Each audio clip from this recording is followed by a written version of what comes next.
ఈరోజు మార్నింగ్ లేవగానే first tea తాగేసాను. దాని తర్వాత సబ్జా నీళ్ళు, తేనె ఇంకా లెమన్ పిండుకొని అదయిన తర్వాత టీ కూడా తాగాను. బ్రేక్‌ఫాస్ట్ మాత్రం స్వీట్ పొటాటో దాంతో పాటు తెల్ల బంగాళదుంప చాలా అంటే చాలా బాగుంది. తెల్ల బంగాళదుంప ఫస్ట్ టైమ్ తిన్నానిది.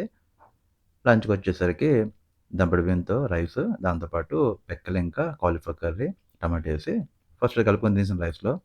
చాలా అంటే చాలా బాగుంది. నెక్స్ట్ వచ్చేసరికి పాలకూర పప్పు. పాలకూర పప్పు వచ్చేసరికి చాలా అంటే చాలా బాగుంది. మంచి ఫ్లేవర్‌గా ఉంది ఆకు.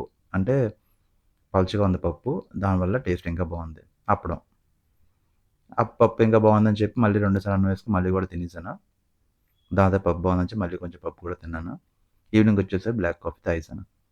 దాని తర్వాత వాక్‌కయితే ఎళ్ళిపోయాను. ఈడొచ్చేసరికి 3 రౌండ్స్ చేశాను. రాగానే వేడి నీళ్ళు తాగేసాను. దాని తర్వాత నోరు చప్పగా ఉందని చెప్పి కొంచెం మిక్చర్ తిన్నాను. దాని తర్వాత బయటకైతే ఎళ్ళిపోయాను.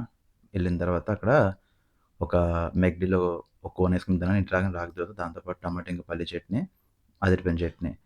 అదయిన తర్వాత ఇన్‌స్టామార్ట్‌లో ఆర్డర్ పెట్టాను. కొన్ని థింగ్స్ కావాలని చెప్పంటే అవన్నీ వచ్చేసాయి. దాని తర్వాత ఈరోజు నైట్‌కొచ్చేసరికి మాత్రం మిరియాల పాలు తాగి డైన్ చేశాను. బాయ్.